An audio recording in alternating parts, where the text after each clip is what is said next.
او به حدیث کې راغلی دی وای ثم يؤتى بالجسر داغین رسل به پل راوستل شي او فيجعل بين ظهر جهنم وای دغه پل صراط به د جهنم په شابانه کې خدل شي نو دي صحابه ته پوښتنه کوي رسول الله ومل جسر دا سره تم پل دا موږ نه پیژنو نبی صلی الله علیه وسلم ورته ویلي و ازما ملګرو دا د پل نه دی مدحضه یا مدحضه ومذله دا پل ګوره زیدر غړېدلو دی او زید ذلیل کېدلو دی په دې پل به کافر انسان بيدین انسان ګناګار انسان په دې باندې غړي او خطه به جهنم ته لېږي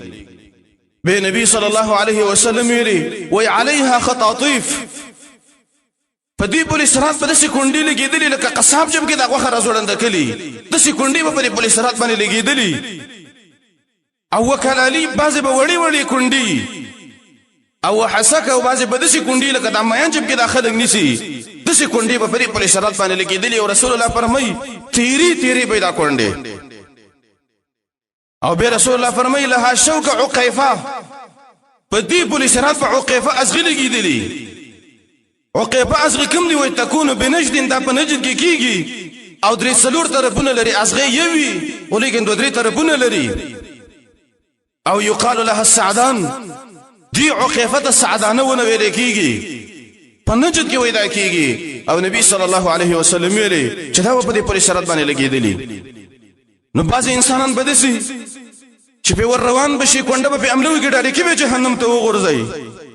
او بعضې به داسې روان به یوه کونډه به پې حمله وکړي بله به پې حمله وکړي تر دې پورې چې ایسته کمزوری شي او دې جهنم ته به وغورځولی شي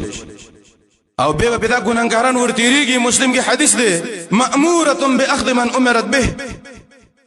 دې کونډې ته به رب العالمین داسې حکم کړی چې کونډې د پلانې باندې درغې او راوینیسه دا غوښه ترې وشکوه نو بعضې انسانان به داسې دي پل صراط نه مخکته جهنم ته وغورځېږي او بعضې به الله رب العالمین پورې باسي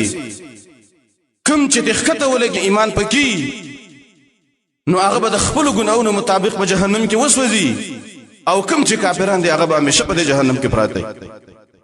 وي زمورونو دا مو وایي چې ګوره ایمان رب کې اسم شته دی او خیر دې د خپلو ګناهونو مطابق به په جهنم کې وسوځو زمورونو په جهنم کې سیکرټ تېرول ګوره ډېر ګران کار دی د انسان د وس نه ګوره بار خبره ده په جهنم کې یو سیکنډ تېرول بیا پکې ورځې تېرول او بیا پکې میاشت تېرول او بیا پکې کال تېرول